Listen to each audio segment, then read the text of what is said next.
And now for a taste of things to come. A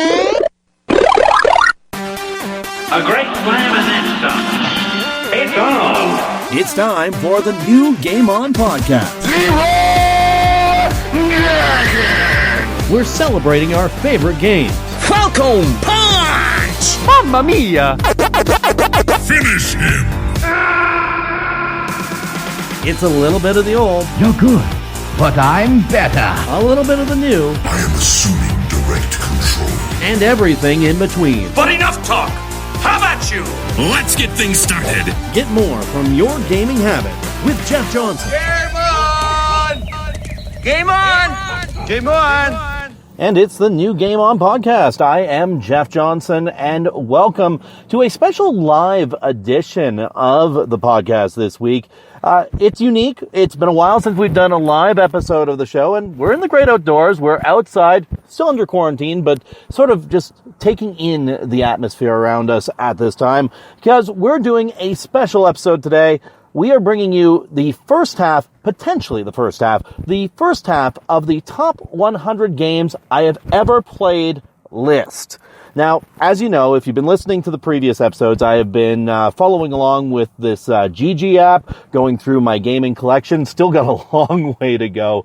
Whew, way too many games to talk about. But the games we are talking about here are the top, the best, the greatest games I have played since being a wee little Jeffrey to now in my mid-30s. So, lots of games to cover. We are aiming to go through about 63 games in this week's episode. 63 games, and we've got ourselves a 43-minute time limit to do this.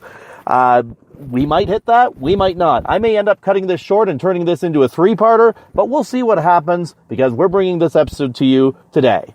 Now, if you want to follow along as we go through the list, and you've got your phone in front of you, you've got your web browser, whatever, you can find the full list for this episode on JJ Plays Everything. That's our blog, jjplayseverything.wordpress.com. Or you can always visit the GG app profile, my GG app profile. The link is available in this episode's description. And just go to the top 100 list. So some quick notes about the list, though. Games that I haven't played are not on this list. So there's a couple of games that come to mind on this, like Red Dead Redemption 2, The Last of Us, or anything that's PS4 really, because I don't have a PS4. So there's some high-profile names that are not on this list. Also, this list is ever-changing, and if a great game comes across my desk in the future, it will be added to this. I'm hoping to sort of keep this thing going as the podcast goes on, so when I do talk about a great game on the podcast in the future, I can add it to this list and plunk it down somewhere in this lineup. And also, replayability is a big factor in the list this time. Would you play a game again? And have you played a game multiple times? Both have factored into play in the selection on this list. So why don't we get into it? Right off the bat, I want to talk about some honorable mentions. This is why I said 63 games. Some honorable mentions that didn't quite make the list, but I figured still were meriting a mention here. So first off, let's talk about Secret of Mana, number 113 on this list. This game deserves some discussion because Secret of Mana, it's a great game. I've had a lot of fun with it over the years. It's a multiplayer game, so I've had a chance to sort of play it with multiple people. I've actually can remember about 3 different times I've started up this game and played it, but it just doesn't quite make the cut of this list for a couple of reasons, and the big ones on that list are the fact that, well, one, I can't remember a solid time that I've played through this entirely with people I'm playing with, because let's face it, it's an RPG, so you're going to have people drop out, you're going to have people who aren't going to stick around for the entire time, and aside from that, like, it's a great game, but there's moments in the story where you just get stuck. Either it's too difficult to get past a point, or it just hasn't aged well to this day. I can't remember the last time I actually did break this out to play it again. I ended up getting the Collection of Mana package a couple of years ago, well, only a couple of months ago now, but I still haven't been driven to sort of pick this game up again. So, into the honorable mentions category it went. Next on the list, 112, let's talk about Norse by Northwest, Return of the Lost Vikings. I don't know if you've ever played the Lost Vikings. They're kind of a niche game, but it's one of those games where you have 3 different characters that you have to use to get through different puzzles. If you don't use them right, they die. You have to restart the levels, and that's how that ends up going. Now, both my brother and I loved this game growing up. We had a lot of fun with it, and in the end, I can't remember actually picking it up since. But it left an impression, because this is the game I definitely remembered. It's just not top 100 level. Blast Corps is next on the list, number 111. Blast Corps was a really great game for its time. Basically, your whole point there is you're sort of smashing through towns to prevent a nuclear tanker from going nuclear and exploding. Lots of destruction, lots of fun for little Jeffrey. I tried picking it up recently, though, and it just doesn't have the same impact on me as it did now that it did then. Now, let's talk about number 110, and I might get some flack for this one. Metal Gear Solid 2 Sons of Liberty. Oh boy, okay. So Sons of Liberty, the big reason it's on this list is because of the fact of that demo. That demo that I'm pretty sure people my age played constantly when they got it. Because I remember getting the demo with the Zone of the Enders game. I also got it as a part of one of the official US PlayStation magazines at some point. I remember them sharing the video trailer for this, and I was hooked to it. I even showed it to my parents. It looked so good. But I definitely wanted to play this game, because that tanker mission was fantastic. Playing as Solid Snake on the tanker was fantastic. Then the Raiden section of the game started. And Kojima totally swerved everybody because you had to play as Raiden. And I just remember at this point of the game, it became a slog. I remember trying to get through this section of the game, I did beat this game. Let me stress that right now. I played it all the way to the end because Metal Gear Solid is Metal Gear Solid and it's great gameplay. But, oh man, Raiden pissed me off. I just could not stand that character. Number 109 on our list, we've got Armored Core 2. Reason Armored Core 2 is on here, it's my first taste of From Software difficulty. It's giant mech robots. You get to make your own giant mech robots and then beat up other giant mech robots. So for me, that's awesome. I can remember making a whole bunch of sort of floating tank type robots and then putting a whole bunch of large Gatling cannons on their back and just flying across the arena and trying to deal with any opponent I had in the arena that way. This was basically my first taste of Armored Core gameplay, and pretty much it's the one that sort of stands out. Armored Core for the PlayStation, I guess it's okay. Armored Core 4 for Xbox 360, just didn't do it. And then I remember playing Armored Core 5 for PS3, and I just did not enjoy it whatsoever. 108, Dynasty Warriors 2. And remember, we're still in the honorable mentions here. Dynasty Warriors 2, what can I say about this? It's Dynasty Warriors. This is my first taste to that sort of Dynasty Warriors gameplay. You just beat the crap out of every opponent that you come across, every soldier in the way. I remember my brother and I just tried to get that soldier KO count as high as we possibly could. And yeah, it was one of the first games I had on the PS2 as well. It stands out. It's good. 107, Spyro the Dragon. Again, Spyro is a great series. I haven't played every Spyro game. Let's be honest here. The last time I played a game that had Spyro in it, it was the Skylanders series. But Spyro the Dragon holds a special place in my heart. It's a great game. Lots of fun. Collect-a-thon game. It's just there's other collectible games that do things better. And that's why this game is where it is. 106, Wario Land, Super Mario Land 3. This is, I think, the only mention of a Wario Land game on this list. There's a lot of games on here, so we'll see where we get later on. But Super Mario Land 3 was just this quality game. Collect the treasures with Wario, do the whole sort of bullhorn helmet thing. It was great. I had a lot of fun with it. But again, my memories of this are fuzzy. I haven't played it in a very long time. And there's other games that stood up longer. 105, we got Resident Evil Code Veronica. There are other Resident Evil games on this list. I'm just going to stress that right now. Other games from Resident Evil have made this list. But this game makes it to this point only because it's one of the last Resident Evils of that sort of static camera style. And there are moments in this game where it's just like, whatever. The only reason it's getting this honorable mention is because I feel it has one of the best sort of storytelling moments of the sort of classic Resident Evil games. And I just remember Wesker just sort of being there throughout the entire game, popping up basically super villainesque, and I just love seeing him come up all the time and having like all these superpower moments, because this was the first game that showed him with these awesome powers. 104, Star Wars, Shadow of the Empire. Most of Shadow of the Empire doesn't age well. There are parts of this game that really sort of stick with me, and that would be the sewer section, where basically you're going for a deep dive into the sewers, and there's that big alien monster that freaks the hell out of you. I'm just going to put it that way. It freaks the hell out of you. Freaked the hell out of me, that's for sure. But the other part that really stands out about this is Hoth. And the whole sort of section where you're in the speeders and you gotta wrap up the AT-ATs with the wire. Oh man, this is the first time gaming did that section right, and it was incredible. I loved that section. And for that reason alone, it's like this game sort of showed us the possibilities of what could be done with Star Wars games. And so sign me up. It's a good game.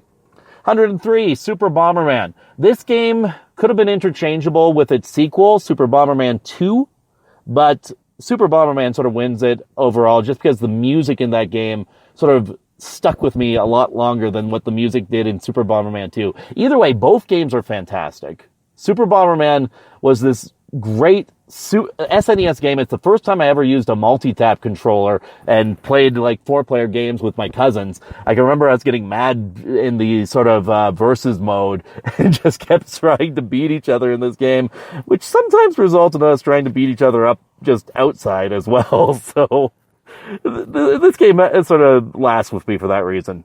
Up next, we got 102, Super Smash Bros. Brawl. It's the lowest ranking Super Smash Bros. Game on here. There is another appearance of Super Smash Bros. On this list. We'll see that potentially in this segment. Like, we'll see it potentially in this episode of the podcast, but it might come up in another episode. We'll see. Brawl's here because of its story. I wasn't a big fan of how you had to control the characters with the Wii remotes when you compare it to how you used the GameCube controller in Melee, or even the N64 controller in the original Super Smash Bros. But Brawl, just using those Wii controllers didn't sort of play out as well as I would have hoped it would. I did like all the lead up to Brawl and all the different characters announced as they went. I remember being at work and sort of just waiting for all the different announcements as they would come out. But it was the story mode that really stuck with me in this one, because it's the first time we ever saw all of these Nintendo characters brought together in a single storyline. And it's something that Nintendo needs to look at doing more often. And the last honorable mention here, number 101, Twisted Metal Black. This is the only Twisted Metal that makes the list. I'm just going to say that right now. Twisted Metal Black was a great game. This was in sort of a darker, I wouldn't say a darker period of my life, but I was really into sort of the darker, sort of more grungier shows at this time and grungier games at this time. And Black really filled that well. The vehicle combat was great. The special moves that each character had was great, and the replayability was there, because I remember going through with each of the characters and just wanting to see where their storyline would take them. Twisted Metal 2 really did sort of story cutscenes well as well, just with sort of the endings of the game, but this one it played it that much better. So that's the last of the honorable mentions. When we come back, we're going to get into the first games in the top 100 list proper. I'm Jeff Johnson. This is the new Game On podcast. Are you looking to jumpstart your game? My spoon is too big. Have you had enough of games being remade over and over again? My spoon is too big. Are you looking for an insider's view of the gaming industry? My spoon is too big. Don't you care about anything but spoons? I am a banana. Yeah. Just listen to Game On with Jeff Johnson. And the new Game On podcast is not brought to you by Bandai Namco, but they do have an awesome deal I need to tell you about. Pac-Man Championship Edition 2 is available for free right now on Xbox One, PS4, Switch, and Windows. The game's normally $12.99, but it's free right now due to the COVID-19 pandemic, so be sure to check it out. Pac-Man Championship Edition 2, available for free until May 10th. This is Morbo, the newscaster. Today's forecast, doom, unless you're listening to Game On.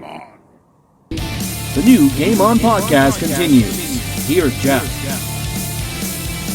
All right, let's get right into it. This is the new Game On podcast. I am Jeff Johnson. We are hitting the top 100 list proper right now, and we've only got 30 more minutes to do it. So let's see how many games we can get through on this list. Number 100, Crazy Taxi. So Crazy Taxi is a unique game. I'm going to have people who are saying, but how the heck did this beat the last 13 games on your list? And point and simple, I keep coming back to it.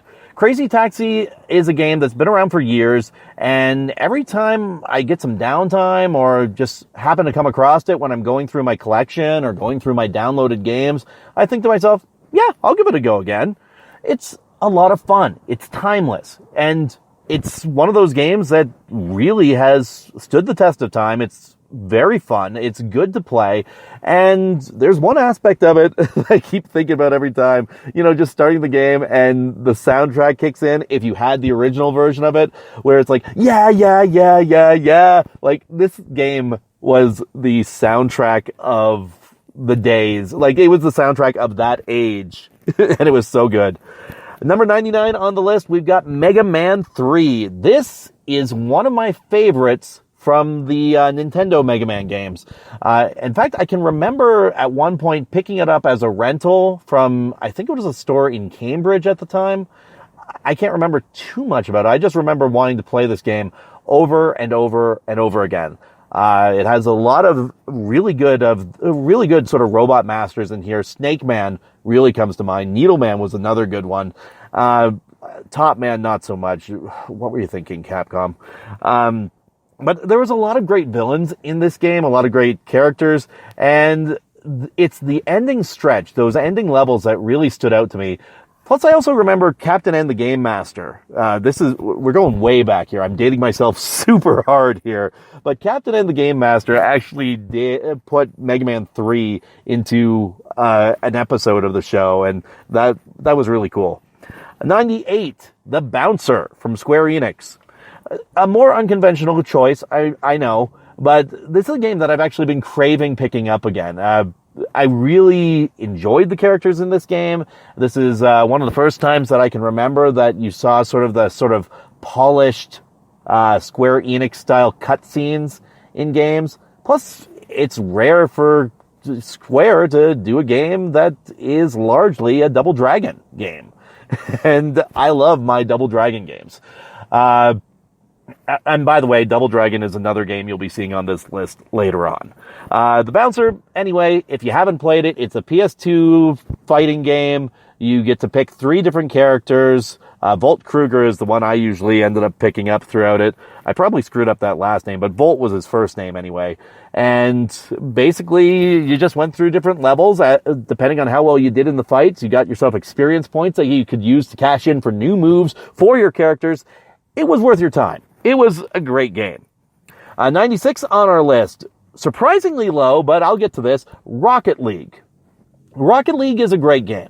And it is probably one of the best games that has come out in recent years for the sort of party mentality. Just getting a chance to play this game with a number of different friends. I've got one friend I know who swears by this game and plays it online with friends of his all the time. For me, though, I never really got into the whole online play of this game simply because I had the wrong system. The friends I wanted to play with had Rocket League on PS4, and I had it on Xbox One. So at the time, there really wasn't the mixing that you see for many of the multiplayer games today. That being said, Rocket League is a fantastic game. It is a must-play, and it's great for all ages. My kids really enjoy this one, and I find myself coming back to it on a regular basis. Next on the list, we got 95, Plants versus Zombies. Now, this one ranks a little higher than Rocket League, but it's not much higher here. It's another great game that has sort of come out in more recent years. I say recent years, but I mean, it's probably been out for about 10 years now, at least. You play as plants. You shoot seeds at zombies to get them off your lawn. It's old man simulator, except instead of having kids on your lawn, you have zombies on your lawn, and the old man is plants. It's a great game. I love the strategy behind it. It's a lot of fun. It's definitely worth your time. 94, Shadow of Memories. This game I actually picked up again for PSP. I originally played it for PS2, and basically what you've got here is really a storytelling game. Large part of this, it's very confusing at times, but we're dealing with time paradoxes. You start the game and die, and then you got to figure out how you died. And it's a really intriguing story. I'm not going to get too much into it because, spoiler territory if you haven't played it and want to play it, but be sure to check it out. It's really neat. 93, Doom 64, the exact opposite of my last entry. You get guns, you blow stuff up, you blow up demons, you charge through. This is a fantastic game and one of my favorite Dooms. I remember back in the day craving this game when I first heard it was announced. But that price tag, holy cow. For N64, I think we spent about $130 Canadian for this game. To re-download it for Xbox One now, $5. That shows you how far times have come. Next up, 92, A Hat in Time. I gave this game a lot of praise in a video that I did last year where I talked about my top games that I played in 2018 or 2019. I think it was top games I played in 2018, and it's great. This game is, long story short, a love letter to Super Mario Sunshine. A lot of the different mechanics that you see in Sunshine are here. Not as many levels as Sunshine, though. And, I mean, I will admit, some of the characters here aren't as memorable as, say, characters from a Mario game, but it's a great cast of characters. There's a lot of tongue-in-cheek humor that's here, and it's a lot of fun. And I really enjoy the forest level in this game, the haunted forest level of this game. And just looking at that, the villain of that section is creepy, very creepy, but also very well voice acted too. And if you haven't had a chance to pick up this game, it's an indie game. It's available on Xbox One, PS4 as well. It's worth your time. Definitely give it a go. 91, we've got Pang Adventures. Really, any of the Pang games could come in here. Another example of this game, and if you don't know what Pang is, I'll call it by its old name that it used to be on Super Nintendo. We're talking about Super Buster Brothers. And the Buster Brothers games were great. Pang is the game that came out for Xbox One. I believe it's also for PS4, but it's really good. It takes everything that the older versions of the Pang games did and turns it up to 11, fine-tunes it, gives you some new weapons to use, quick levels, easy levels, also challenging puzzle levels that if you got a younger player in your home, they're probably going to need your help on. But the beauty of this game is it's also a two-player game that everybody can join in. And I don't think there was any time in this game where I ran into a level where I had to quit and not want to play again. You know, you never got to a point where you were too frustrated and just said, that's it, I'm done. This game is great. It's a lot of fun. It deserves 91 on this list. So that's about it for this section of the list. When we come back, we're going to jump into game number 90 and keep on going with this list. I'm Jeff Johnson. This is the new Game On podcast. You're listening to Game On. Tremble in fear at our 3 different types of ships. This is Quentin Flynn here, but you may remember me as Raiden. And you're listening to Game On. You're listening to the new Game On podcast. Now back to the couch with Jeff Johnson. It's funny, I was just talking about, in the last segment there, well, 2 segments ago actually, about how much I didn't enjoy Raiden in Metal Gear Solid 2, and there he was, the voice of Raiden, right here as one of our liner guys. That being said, I realize I'm sort of sidetracking the list here for a sec, but bear with me. Raiden was one of those characters that in the later Metal Gear Solids got a lot better and sort of redeemed himself as he went on. I think that was more so the developers trying to make him cooler so that we'd actually want to see him again. But there you have it. All right, let's move on with the list. We're going to game 90. This one I'm sure a lot of people have played. Game number 90 on the list is the Jackbox Party Pack 2. Now, I'm sure I could pick any number of the Jackbox games here. Jackbox Party Pack 1, 2, 3, 4, 5. I think there's 6 now. But 2 stands out for me for one reason, and I talked about this in a past video, Bomb Squad. The game where you have to defuse the bombs in the office. You've got 4 players going over the different commands that you have. Every time I think about this game, I think about this time that I was playing with a couple of different GameOn contributors. I had, GameOn contributors Shayla, Dave, and Blaze who were with me. We were quite soused at the time. We were playing this game. We knew what we were expecting with it, and we all said, okay, we need to take our time here and just read the prompts that are there in order so that we can solve this problem. And I can remember Dave starting to read the prompt, and immediately the bomb exploded. Because Blaze decided to just click whatever wire he wanted to just go with it. And we just turned to him and we were like, what the Blaze are you doing?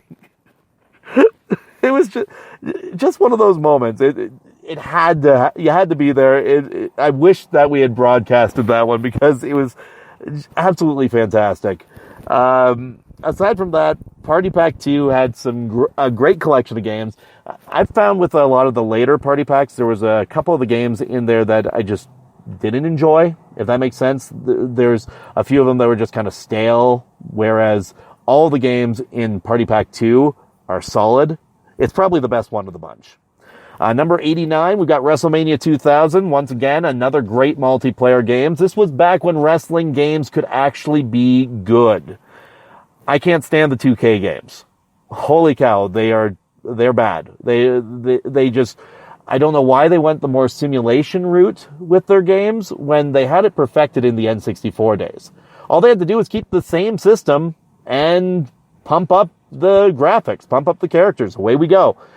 But WrestleMania 2000 probably was the one that stood out the most to me. I played through the entire story mode of the game. Yes, wrestling games have story modes, and it was great. I loved it.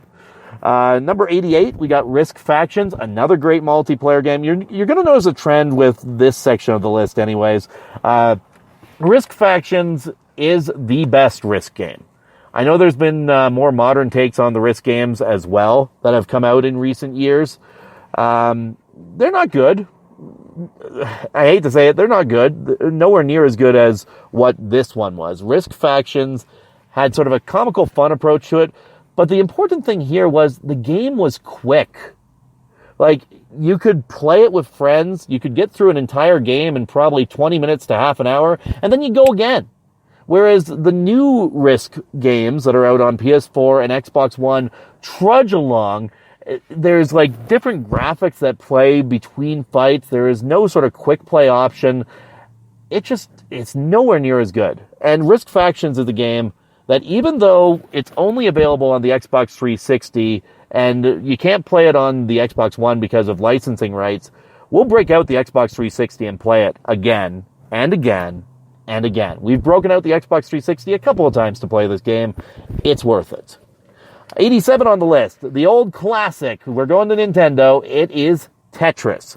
And by the way, if you want to follow along with the list, I mentioned this at the beginning of the episode. The entire list is available in picture form on the JJ Plays Everything blog. That's jjplayseverything.wordpress.com, and also available on my GG app. So check in the description of this episode. You'll find the link to that, and away you go. So that's where you'll be able to find that one. But 87, Tetris. What do I have to say about Tetris? It's Tetris. There's only one other Tetris game that has done Tetris better, and we're going to talk about that later on in the list, but I don't need to describe to you why Tetris is good. It's a great puzzle game. I've seen it used in tournaments many times. I've used it in fundraising tournaments many times. Tetris is good. 87, there you go. Number 86, we're going to Donkey Kong. Not the classic arcade Donkey Kong, though. I'm talking about the Game Boy Donkey Kong game. Now, if you haven't played this game, basically it starts off like the arcade classic, the first 4 levels of the game, and then it sprawls into a full-on Mario campaign with, I think it's about 80 different levels of Donkey Kong, different mazes, different puzzles, different ways that you have to solve it. Holy cow, it is a great game. I remember playing that for about a month, just trying to get through the whole thing. And it's definitely a game that, like, when I'm looking at the old collection of Game Boy games that I have, it's one that I want to pop in on a regular basis. Number 85 on the list, Wild Arms. This game was a surprise for me when I first played it on the PlayStation. Basically what you've got here is sort of this old Wild West vibe to it. And, like, I remember the animated cutscenes for this game. I remember the neat boss fights. It had a cool storyline to it as well. But I think the big thing for me was the fact that it was a great RPG that wasn't a Square Enix game. So it really did a number for me. It was great to play, and I could see myself revisiting this again and again. In fact, I remember I've played through this game at least 2 times completely. It's good. It is great to be here. It is great to play that game. Number 84 on the list, I talked about this a little bit earlier on, Zone of the Enders. Now, the reason I talked about it earlier on was because of the Metal Gear Solid 2 demo, and I'll admit, I think I probably played that demo more than this game. Like, total runtime, that demo got a lot of traction. But Zone of the Enders itself was a great game. Growing up, and to this day, I'm still a huge fan of big, giant mecha. I love mecha. I love Gundam. I love many different shows that involve mecha, Code Geass being one of the more recent ones that I've watched. But Zone of the Enders just played so smooth. Basically you're zooming around the battlefield, you're chopping up enemy robots. It was a great game. And I remember because when Zone of the Enders HD collection came out, I bought it again just so I could zoom around again and chop up those robots. Because there has not been a game like Zone of the Enders since Zone of the Enders. And it was definitely worth our time. Number 83 on the list, we're going to Wayne Gretzky's 3D Hockey, another multiplayer game on the list. And this one's on there because I remember many times playing this game with my brother. And the announcer in this game is absolute perfection. If I ever get the chance to talk to that announcer, I would be in heaven. Because just all the lines that come out from that goalie's a wall from downtown. Oh, wait, that's NBA Jam. That goalie's a wall. God, what were some of the other ones? Robin Hood and his merry men are up to it again.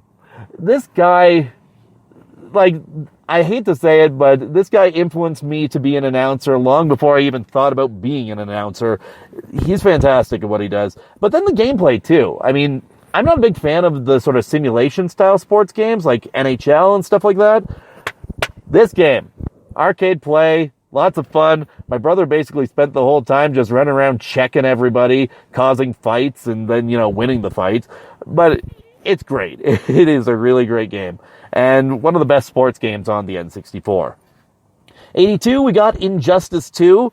This one wins out over Injustice 1. Even though we did an Injustice tournament on GameOn way back in the day, Injustice 2 is the better of the two for me. And the big reason for that, story. Story mode, story mode, story mode. The story mode in this game is so good.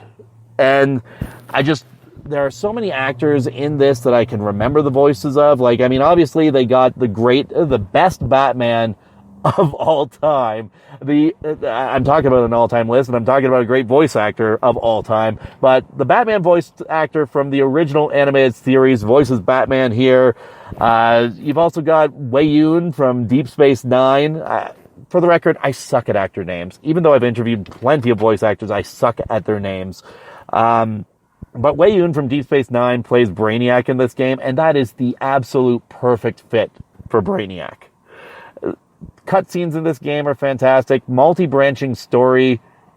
It is really good. And to say that NetherRealms, the guys who make Mortal Kombat, hit the mark on this one, it's an understatement. It's so good. And finally, the last one for this section, number 81, we're talking about Agalos. Now, this game, you might hear that name and be like, what the hell is Agalos? Agalos is a game I played on the Xbox One, would have been last year, and basically what it is this sort of, basically you move left and right sort of night game where the whole point of it is it's kind of like a Metroid game, but with knights and swords and special attacks involving swords. It's a lot of fun. I don't know why this game stuck with me, but I ended up playing through the whole thing, and it's really good. It's a lot of fun. At the very least, I hope you listen to this list and find some indie games that stick with you and that you'll want to try going forward. Okay, I can tell already we're running out of time pretty quick here, so let's jump into the next section. We're going to be talking about games 80 to 71 when we come back. This is the new Game On Podcast. Hey, this is David Hayter. I'm the voice of Solid Snake, and you're watching Game On. So pay some damn attention. You're listening to the new Game On Podcast with Jeff Johnson.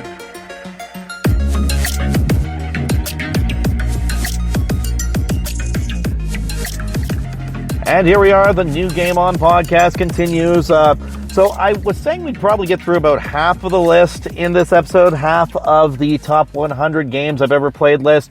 That's not going to happen. We're not getting through half of this list today, but we are going to get to game 70. So let's burn through this section of the list. There's a lot of great games here. Many of them I don't even need to describe too much about why they were good. So here we go. Number 80, as I say that, we come to one that I have to describe. Number 80 is Aluris for the Xbox One and I believe the PS4 as well. Long story short, this is a choose-your-own-adventure game with a bajillion choices. It's a card-based game. You make yourself a character. And the whole point of this game is to choose what your character is going to do in any given situations. If you play this game too much, you start to see a whole bunch of repetition with the different options that you face. But the idea is unique. It's a lot of fun, and I really enjoyed it. I enjoy it so much that it's a game that I could come back to. I even took a time with my kids to sort of sit them down, put this game in front of them, and throw the different choices at them to see what they'd choose. And we ended up getting stuck on a desert island and never came back. So that's about how that game went for us that time. But there's a lot of adventure here and a lot of fun. 79 on the list. This is a no-brainer. It's Super C. To me, one of the best Contra games that was ever made. It's Contra. You run, you shoot, you kill aliens, you're trying to take back your planet.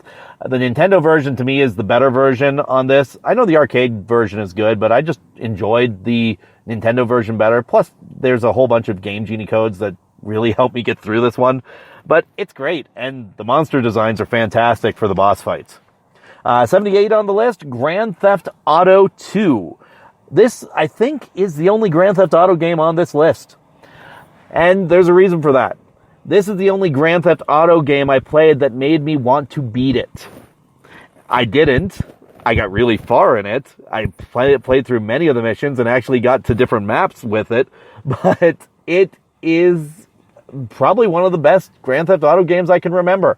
That being said, I mean, there's always the 3D style games of Grand Theft Auto. I did enjoy Grand Theft Auto Vice City, and San Andreas was another really good one as well. But Grand Theft Auto 2 just stuck with me more because I can remember playing this game with my cousin when I was growing up. I can remember throwing in the cheat codes and getting different tanks and just charging through everywhere. It is a hoot. It is just good arcade fun, and I really like games like that. 77 on the list. This is another description game. It is Vanguard Bandits. Vanguard Bandits is a tactical RPG, and it is a mecha RPG, and it's mechas with swords. Those factors alone really hit with me. But then the main thing comes along with this game in that it has a branching storyline. And, like, you know, a couple of choices come up that causes the game to go in different directions. And it's really cool. But for me, the big thing that did this, and what tells me this game deserves a place on my list, is I didn't end up buying this game for PS1 when I first got it. I rented it to hell and back and played it plenty of times that way. And it was years later when I got the PS3 and I realized that the PS3 would let you download classic PlayStation games. The very first classic PlayStation game I downloaded, and because I had this sort of, I can download that game moment, it was Vanguard Bandits. That's how this game stuck with me over the years. 76 on the list, Super Smash Bros. Melee. Yes, it is that low on the list. Melee was a fantastic game. Played it for hours and hours and hours, unlocking everything. Played it with my cousin, played it with my brother, played it all over the place. It's Melee. Years later, it came back as a part of my life in different fundraisers that I've done. Melee is great. Melee to me is one of the best Smash Brothers games there is, and it deserved its place on the list. 75, Tales of Vesperia. Tales of Vesperia is a really, really good RPG, and it's my favorite Tales game in the series. I don't have to say much. If you know Tales of Vesperia, it's a fantastic game. It's got a great storyline. If you haven't played Tales of Vesperia, give it a go. The combat system's great. The story is great. There's plenty of unique sort of interactive moments between the characters. Plus, your main character isn't just cut and dry. So that's always a good thing for him. 74, this is a no-brainer. The Legend of Zelda, Link's Awakening. Definitely one of my favorite handheld Legend of Zeldas. And I know I haven't had a chance to get to the Switch Link's Awakening remake. I definitely want to give that a go at some point, though. 73, Pokemon Diamond. This is the Pokemon game that got me back into Pokemon after years and years. And it's actually the first Pokemon game I bonded with my wife. Because I remember she had this game. I borrowed it from her. I played it for over 100 hours. And then I went and bought another copy of Pokemon Diamond and said, here, this is yours now. I'm keeping this one. I like my team. 72, NBA Jam. I've talked about this in past videos, but I've been in national tournaments for NBA Jam. NBA Jam is great. Fantastic arcade game fun. You got to play this game. And 71 on our list. This one you might not have heard of. For Nintendo, it's Gunsmoke. Gunsmoke is this fantastic game. Best way I can describe it is you play as a Texas Ranger. You got to run through town shooting the bad guys in old spaghetti western fashion. I got hooked to this game because it was one of the only games at my grandmother's place when I'd go over to stay there, and I'd play it constantly, just hunting down the bad guys and going for it. So there we go. That is the first section of this list. Honestly, I think this list is going to be a three-parter, because when we come back, we're going to see games like Dragon Ball FighterZ. We're going to see games like Overcooked, Minecraft, Double Dragon Neon. All of these games still haven't been mentioned yet, and that's going to come up in the second part of our list, and we'll be bringing that to you next week. I'm Jeff Johnson. This is the new Game On podcast. Thank you very much for listening to this week's episode. You know what they say, when life hands you lemons. Do a barrel roll! And when you want to know about your favorite games, listen to Game On with Jeff Johnson.